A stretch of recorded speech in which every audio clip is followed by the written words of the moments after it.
Hello, brovs. I'm starting the new book, despite the fact that I've already got who knows how many going on. Triad, a novel of the supernatural by Mary Leader, which, after finding this randomly, this rather valuable book, I think it's in the $60, $70 range at this point, maybe more, probably more since Halloween's coming up, but that it inspired Rihanna, whatever a song is by Fleetwood Mac. I actually have two copies of this, though I can't find the other. I did plan on selling one since I have two and I don't even know what the book is, but maybe it'll be my favorite book ever. Let's read the notes on the jacket notes. It didn't start all of a sudden. As I think back now, there were so many little unexplained incidents that I shoved aside and forgot about until later. There began to be those gaps in my life. With the first few troubling lacunae in her days, Branwen Erickson begins a nightmare journey that will draw her to the edge of madness and jeopardize her marriage and life itself. And the deteriorated old mansion poised high above Lake Michigan, which she and her husband have undertaken to renovate in an attempt to make a new start after the tragic crib death of their son, will prove no sanctuary. In the lonely nights when Alan is away consulting for his budding civil engineering firm, the wind off the lake moans through the old-fashioned speaking tubes in every room, following Branwen in her restless wanderings and whispering a name that haunts her, Rhiannon.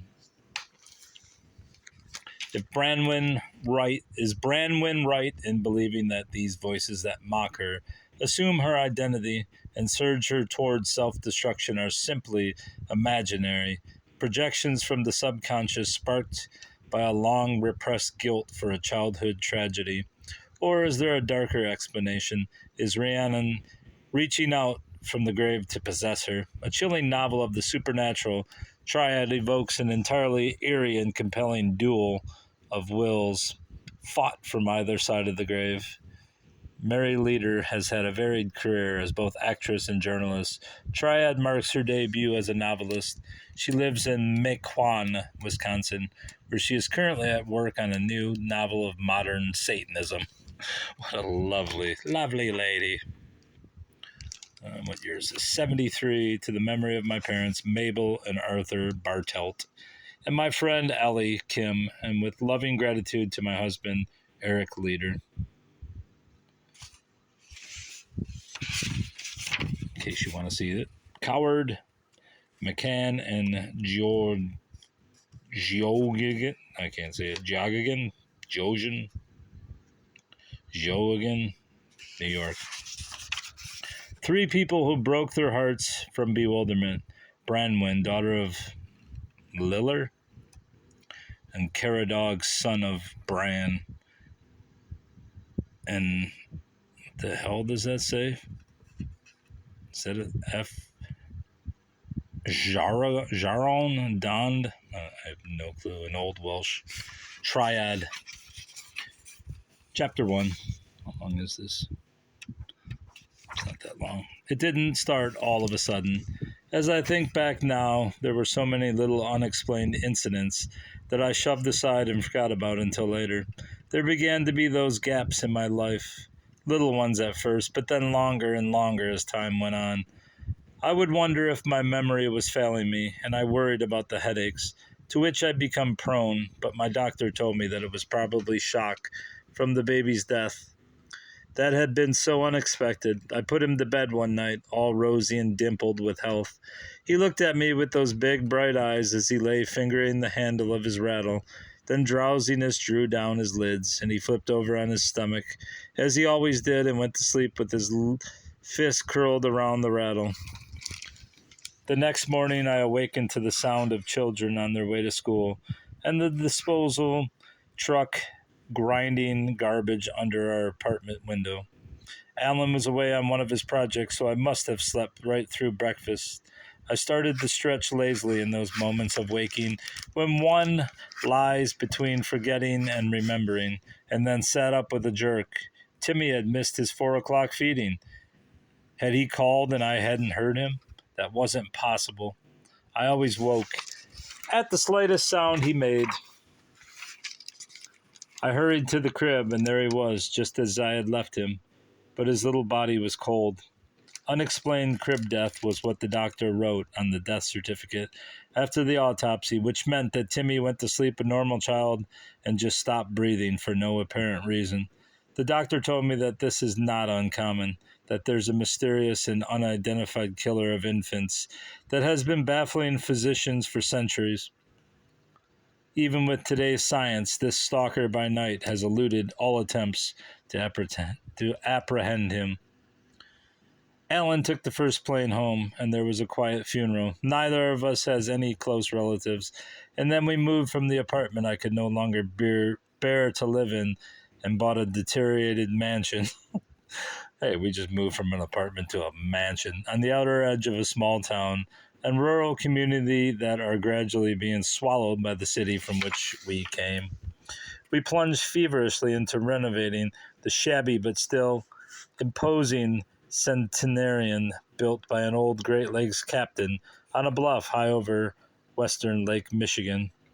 Through enterprise and shrewd investments, he had increased his holdings from one sailing ship to a whole fleet, and as his fortune grew, so did the riggings on the original house in the procession of extra rooms, balconies, turrets, and a widow's walk. The last, the convenient lookout, where he could stand with his spyglass and watch his assets heaving to on the horizon. The property had once covered nearly a square mile, but his son's philanderings and gambling debts had whittled it down to about 5 acres. Some of the townspeople hinted that the house was haunted. Let an old place like that stand empty for a few years, with shutters flapping, curtains rotting at the staring windows, and the old gardens creeping toward it, and someone is bound to start imagining things. But to us it was more pathetic than spooky, as though it were crying out for someone to bring it to life again. At the time I had no awareness of her whatsoever, but then that was a different matter. I liked the arrangement of the house.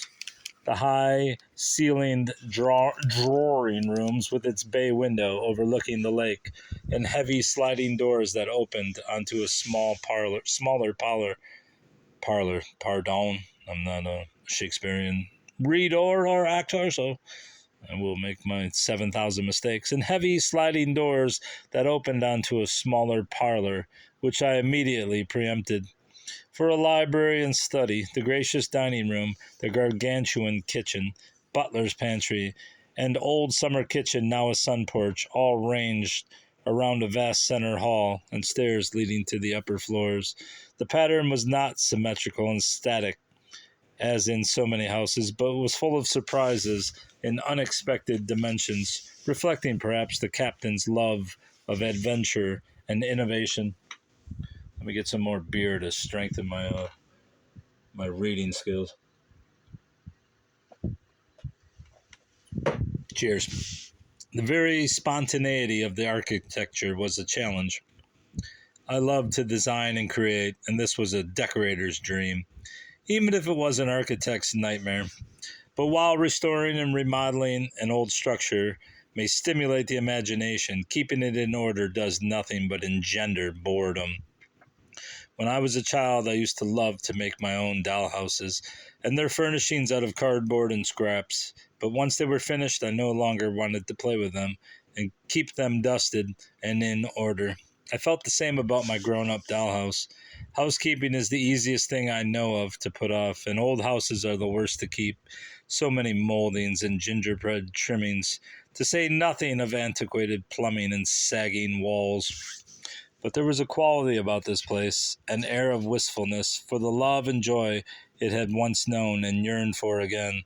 The captain's wife had been lively and fun-loving, so it was said, and the house a center of social activity until, one by one, the family died, except the granddaughter of the builder, who lived on alone there until she was over 90. She never ceased, in her own mind at least, to be the belle she was before her lover eloped with one of the maids. Several times a year she used to send out engraved gilt-edged invitations to a gala ball at Baldwin House to people no longer alive. The post office employees to whom Lucinda Baldwin had been as much a town institution as the Civil War monument in the square would patiently stamp them, address unknown, and return them to her.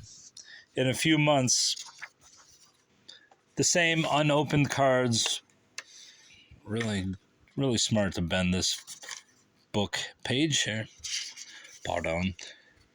Same unopened cards would come back for another stamp until at last they became illegible. The mail carrier, as a boy, had moved her lawn and kept her old Detroit electric shined like patent leather. He remembered that while her tongue was tart, her cookies had been sweet. So finally, knowing that she was scraping by on the pittance left to her, he would deliberately neglect to take the invitations to the post office. Instead, he'd stow them away in his mail truck for a week or so, and then return them uncancelled, saving her postage. She never questioned him about this, but would greet him with sly gratitude, as if she were on to his little plot to cheat the government, which was no more than due a lady of her quality. And then one day he found her sprawled by the mailbox, in death a discarded, tattered doll, but still elegant, like the invitations lying scattered about her. There was a ballroom on the third floor, painted a once bright red with faded scarlet satin draped like a sheik's tent from the ceiling. Even in her solitude, Miss Lucinda must have been a swinger. Neighbors reported that lights often burned up there until daylight, and sometimes they could hear the faint sound of music from a quavery old gramophone. The red paint still clung to the ballroom walls, cracked and peeled like the plaster beneath it. The satin hung down in ribbons, and the once polished parquet floor was dull and stained, but it still lay true and unwarped, and I kept thinking what a marvelous playroom this would be, because of course we were going to have more children. Already I was taking my temperature every morning and hoping that Alan wouldn't be out of town when the mercury said go. Wouldn't they have fun in this old house with its surplus of rooms, surprise nooks and alcoves, windows, widow's walk, and cupola? The curved banister between the first and second floors just made for sliding, and best of all, the old-fashioned speaking tubes that led from the front and back doors, winding like snakes between the walls and poking their mouths into every room. Oh, yes, the speaking tubes. How could I possibly forget them? At night, when I lay in bed, I could hear the wind sighing in them, as if the house wanted to tell me its tales.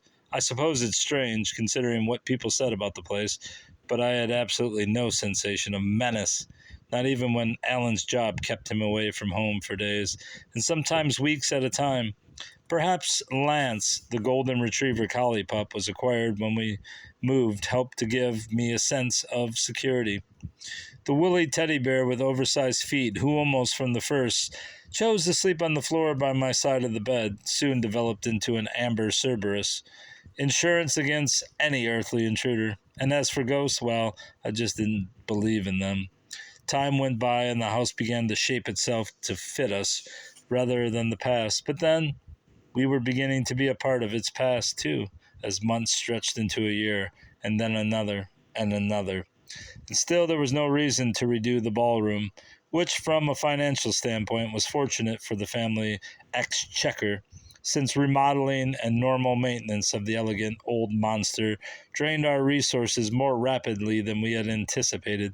We did rip away the shredded satin in the ballroom, and then just closed it up, along with some other rooms we didn't need, and mentally filed them under later. Too much time spent on the house consumed the hours I needed for my freelance writing. Before marrying, I'd been a reporter on a daily in the city, so now I wrote book reviews and special features for them. In addition, I was working on a collection of Greek myths, retold in short story form in the light of recent archaeological discoveries. I'd submitted some samples to a publisher and had received a contract to write a dozen tales for a book for teenagers. These activities gave me an excuse to turn my back on things that should be done in the house and retreat into my world of books. Mrs. Lemke, a widow who lived on a farm nearby, came every Thursday and could always bail me out. And luckily for me, Alan was proud to have a wife who was something more than a housekeeper, and he encouraged me to continue my career. What a generous fellow. I know that deep down inside I have always resented it being a woman's task to take care of the house. But this was the wrong neighborhood for such a heretic. I was surrounded on all sides by meticulous Hausfraus who made a mystique of keeping house, like Millie Kern next door, who even tied up all her linens in blue satin ribbons. Of course, she had her old mother there to help her, but even the others seemed always to be ready to entertain by 9 o'clock in the morning, and entertain they did with the daily Caffey clatches, I don't know what the hell that is, at each other's houses, which often amounted to furtive inspection of housewifely skills. I had neither the efficiency nor the time for such affairs, and was in morbid fear of these orderly harpies arriving before the beds were made, or snooping through my closets, so I avoided the morning coffees, and undoubtedly earned the reputation of snob and slob combined. So after the main jobs of repainting, papering, rewiring, and other projects that Alan and I scheduled for the first phase of remodeling, he and I drifted into these separate routines that began imperceptibly to pull us further and further apart. He was either at the office or away on a business trip, and I found absorption in my studies the most effective opiate to dull the loneliness, and my memories of a tiny life that had once been mine to cherish. The idea of having another child had become an obsession with me, so much so that Alan began to feel that I had pushed him as a husband into the background and regarded him only as a means of renewing my motherhood. Reality for me lay in the future, and I was scornful of the unfulfilled present, which I made into a world of dreams, peopled by the gods and heroes of my stories. Besides, who can define the present? If it exists, then the thin edge of it is more infinitesimal than the sharpest razor, and when it seems to stop or linger, it is because the same experience is being repeated over and over. We know the present only by memory, because by the time we reach it, it is already past. My husband is a civil engineer and must travel a great deal. Perhaps it was his being away so much which heightened my sense of remoteness from the present. When he was gone, it was sometimes hard to believe in the reality of him. At times, I almost forgot how he looked, and I'd pull out our photo album just to refresh my recollection of those wonderful lines of his massive head and his sturdy, strong body. That is, I did at first. Later on, I didn't even bother, and that made me feel guilty too. At night, as I drifted off to sleep, or if I awakened to my loneliness, I would reach my hand over to his side of the bed, hoping to touch the memory of him lying there. But all I felt was the cool sterility of empty sheets, and it was as if he had never been. Oh, I missed him badly. His manhood, his company, his infectious laugh, his love of good music, the spark of his ready temper, the gentleness of his huge hands, the skill and ingenuity with which he could make things about the house run, and his strong arms to carry my packages. But there were times when he was more of a phantom than the people who lived on the printed pages before me. And yet, perversely, when he was home, the need of him became commonplace, and when we went to bed, my feeling for him was superseded by, will it happen this time? So I tensed, and of course it never did.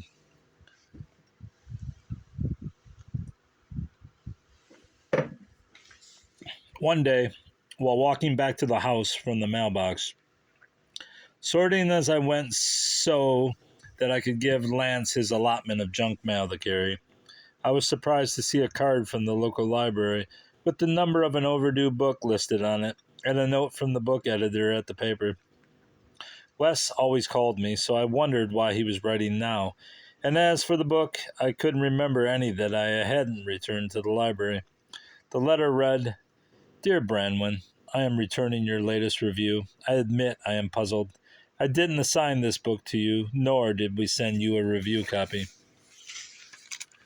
It is not our policy to print critiques on books so long after publication. Furthermore, works as specialized as this, if reviewed at all, are generally turned over to someone with more expertise, professional, I mean, on the subject than you. We'll be sending you something in a few days, which will be more suited to your critical ability. Sincerely, Wes. I thumbed through the typewritten sheets in humiliation and disbelief. This jumbled and incoherent mess purported to be a review of everything you always wanted to know about sex and were afraid to ask by Dr. David Rubin. But it wasn't mine. I hadn't even read the book. Whoever had written it not only had a poor idea of a prank, but knew nothing about composition or criticism, and was a careless speller, another blow to my pride.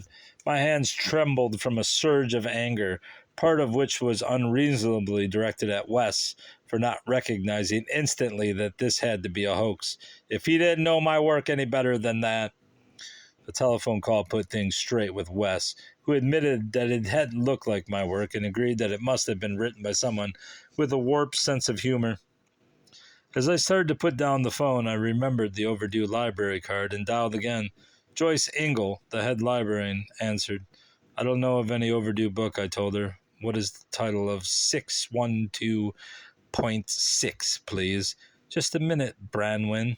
The file cards rasped in the distance as she thumbed through the catalog, and then her footsteps crescendoed back to the phone.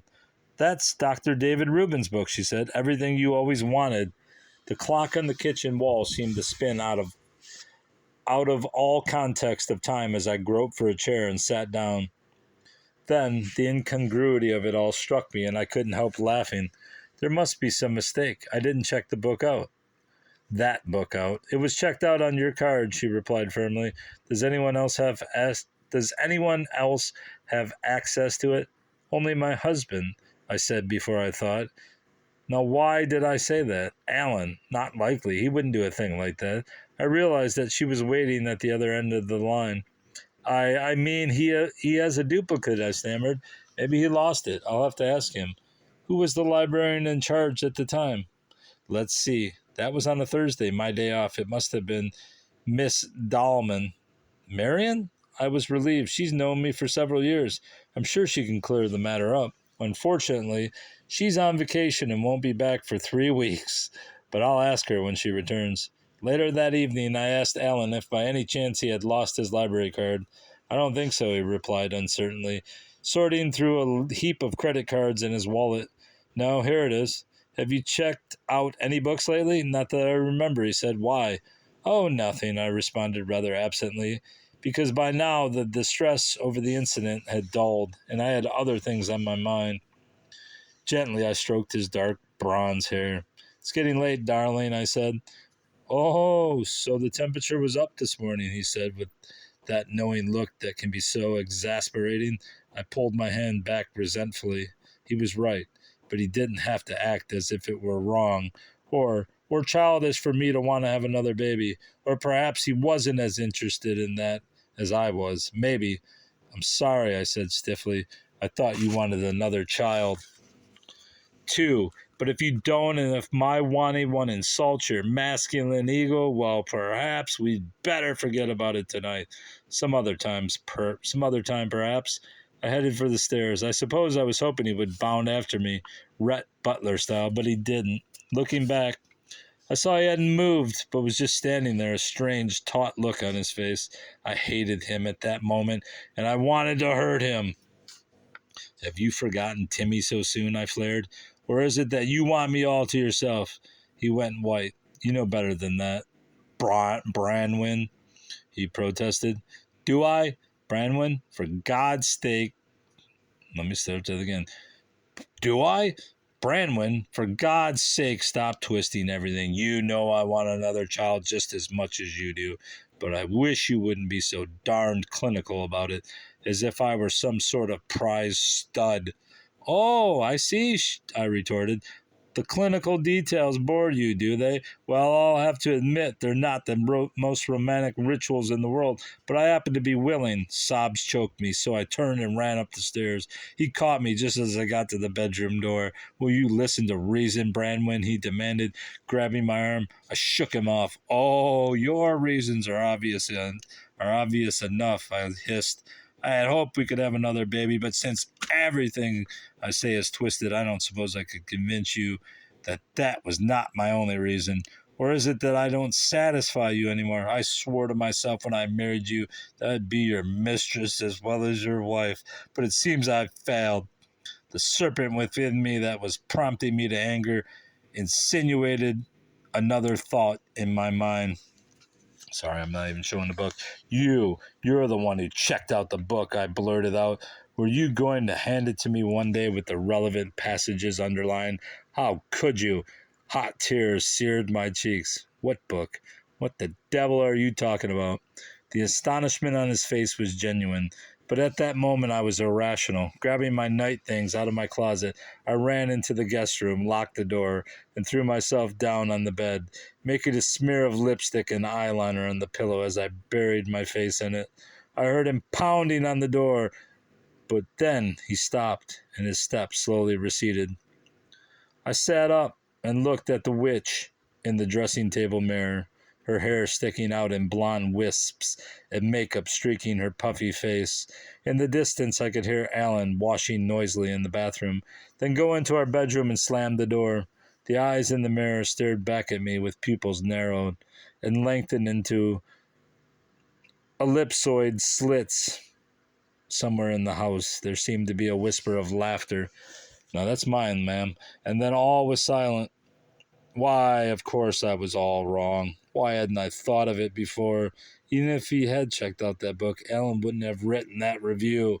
That wouldn't have served his purpose. And he, who had always encouraged me to keep up my writing, would certainly never want to embarrass me down at the paper. I washed the vestiges of tantrum off my face and went into our bedroom. Please, darling, I said, kneeling by his side. I'm sorry. I didn't mean those things. I've been so upset today. I didn't tell you, but someone has played a horrible trick on me, and I don't know how or why. For a minute there, when you began talking about being clinical, I thought, oh, well, it doesn't matter. I'll explain later. The taut lines in his face relaxed, and he reached for me and pulled me into bed with him. Get into my bed. All right, that's chapter 1. What a real classic this one is. Rhiannon!